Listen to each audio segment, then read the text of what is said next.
আছি এক জায়গায়, কেন, কি দরকার সেটা বল। তোর ছোট ভাই রিয়াদ অ্যাক্সিডেন্ট করছে। কিভাবে, কোথায়? রাস্তায় ট্রাকের সাথে অ্যাক্সিডেন্ট করছে। এখন কি অবস্থা, কোন হসপিটালে ভর্তি? এখন খুবই গুরুতর অবস্থা। তোকে লোকেশন টেক্সট করে পাঠাচ্ছি, অতি শীঘ্রই চলে আয়।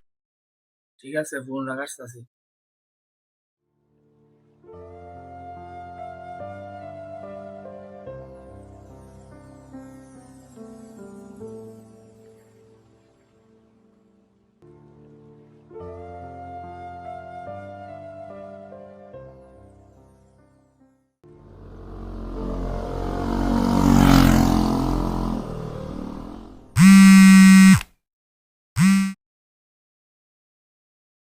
হ্যাঁ, প্রায় আসে বলছি। আচ্ছা ঠিক আছে, আমি রাখি।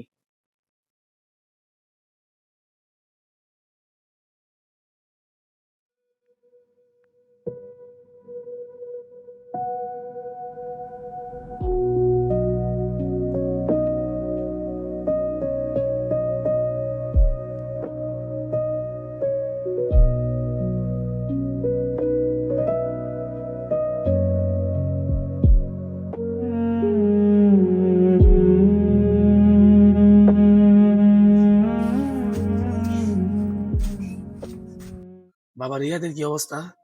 রাস্তায় অ্যাক্সিডেন্ট করলো। মানুষ বলল হঠাৎ ট্রাকের সামনে এসে পড়ছে। মাথায় নাকি শুনলাম অনেক আঘাত পাইছে। তুমি কোথায় ছিলা? তুমি ওকে জিজ্ঞাসা করো নাই সন্ধ্যাবেলা কোথায় যাচ্ছে? এখন ওর কি অবস্থা? ডাক্তার আইসিইউতে নিয়ে গেছে, বলছে 2-3 ঘন্টার আগে কিছুই বলতে পারবে না।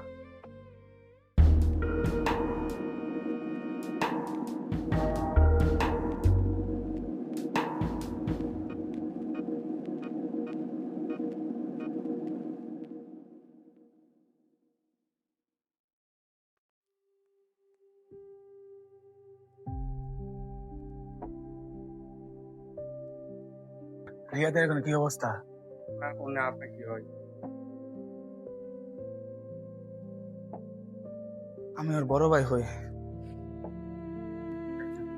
ওর অবস্থা অনেক ক্রিটিক্যাল। রাত না পার হওয়া পর্যন্ত কিছু বলা যাচ্ছে না। আল্লাহর উপরে আপনারা ভরসা রাখেন আর ওর জন্য দোয়া করতে থাকেন। এখন চাইলে ওনার সাথে আপনারা দেখা করতে পারেন, কিন্তু সর্বোচ্চ 5 মিনিট সময় পাবেন দেখা করার জন্য।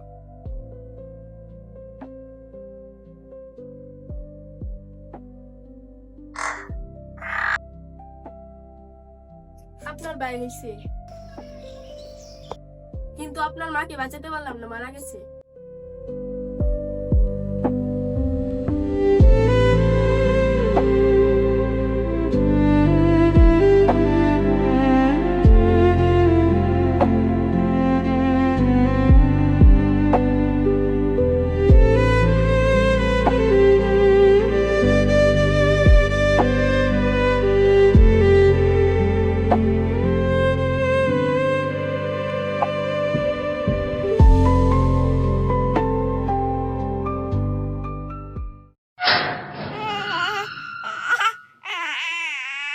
এতটুকু একটা শিশু মায়ের কোলে আর কান্না করতেছে, একটু দয়া নাই?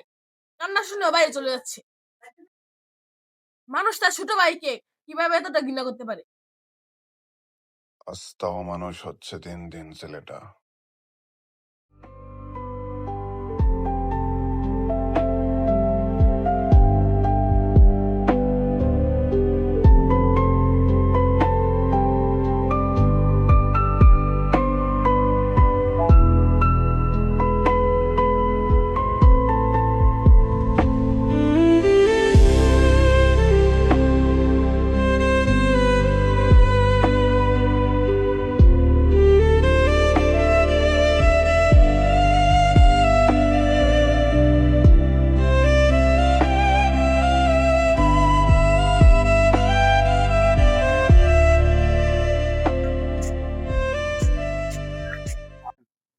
ভাই ভাই আমি পুরস্কার পেয়েছি স্কুলে।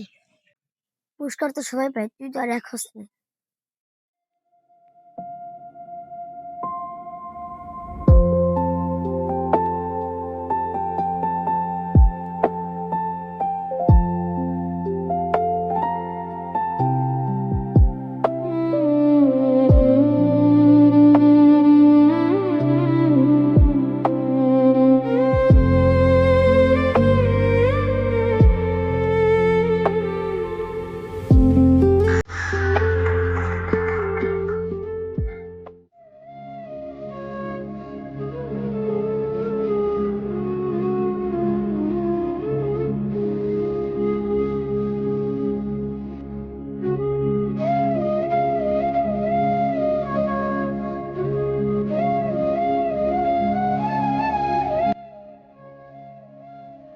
কি খবর? কেমন আছিস? ডাক্তার বলল তোর শ্বাস পেয়েছে, কিন্তু রেসপন্স করতে একটু সময় লাগবে।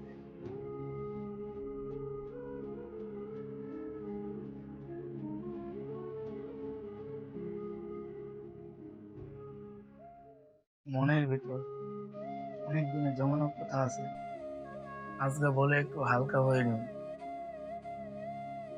তুই যখন এই পৃথিবীতে আসলি আমি একটা বাই চাইছিলাম, কিন্তু আল্লাহর কি নিয়ম, তুই আসলি আর আম্মা চলে গেল। আর আমি ভাবতাম তোর কারণে আম্মা মারা গেছে। ছোটকাল থেকে এই জিনিসটা মাথায় ঢুকে পড়ছিল, আর এই টমা থেকে আমি কখনো বের হতে পারিনি। মানুষ তার ছোট ভাইকে কত কিছু দেয়, কত আদর যত্নে মানুষ করে, আর তুই যখন ছোটবেলা কান্না করতি তোকে কোলে নিতেও ঘৃণা লাগতো আমার। তোকে আব্বু চাচিরা এসে কোলে নিয়ে কান্না থামাতো, কিন্তু আমি শোনেও যাইনি। তোর একা একা বড় হয়ে ওঠা, আব্বুর বিজনেস, তোকে কেউ সময় দেয়নি। আমি তো আম্মুকে 6 বছর পর্যন্ত পাইছি, তুই তো 6 মিনিটের জন্য পাস নাই। মায়ের আদর, মায়ের এক ফোঁটা দুধ, কোনো কিছুই না। তুই যখন আস্তে আস্তে বড় হয়েছিস তখন আমি অনেকটা বুঝতে শিখছি। আমি জানি তোর কোনো দোষ নেই, কিন্তু ওই ছোট কাল থেকে আমার মনের ভিতর যে অদৃশ্য একটা দেওয়াল বানিয়ে রেখেছি, সেই দেওয়াল ভেঙে তোর কাছে যাওয়ার কখনো সাহসটুকু পাইনি। একটা ছেলে যার মা নেই, মায়ের মমতা সবকিছু থেকে বঞ্চিত হয়েছে। তার আপন বড় ভাই বাবা থাকা সত্ত্বেও নেই, তার উপর তার আপন বড় ভাই সমাজ তাকে ঘৃণা করে। কত শত অভিযোগ নিয়ে সেই ছেলেটি বাল্যকাল পার করে এসেছে, কত কষ্টে।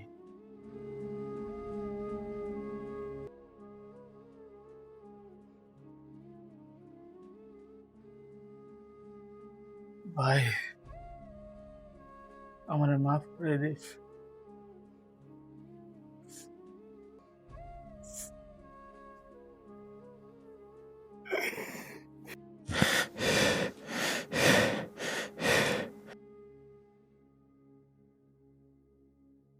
আরে এর ভিভি তো বেড়ে যাচ্ছে। ডাক্তার, আপনি তাকে তার সাথে কথা বলতে দিন, এমনিতেই সেরে যাবে।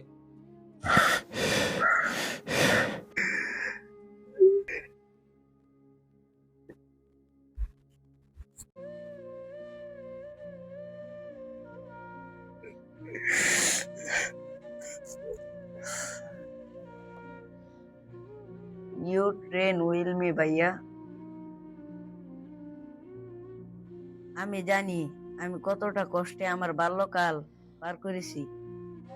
তোমার ঘৃণা, সমাজের ঘৃণা, মানুষ 20 বছরে যা না শিখতে পারে আমি 12 বছরে তা শিখে নিয়েছি। তোমাদের অবহেলা আমাকে ধ্বংস করতে পারেনি। একটা শিশু যে সবেমাত্র জন্ম নিয়েছিল তোমরা তাকে খুনি বানিয়ে দিলে।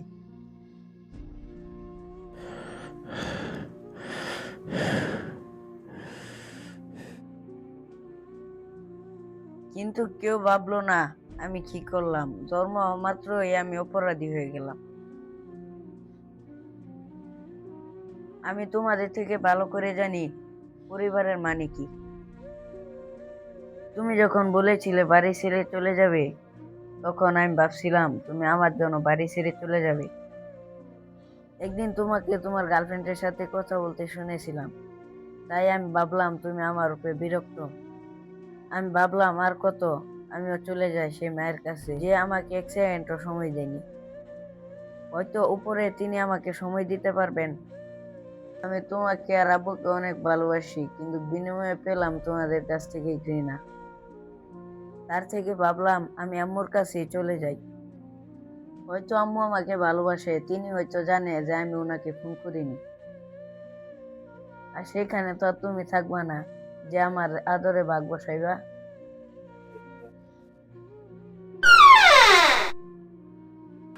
Your time is over.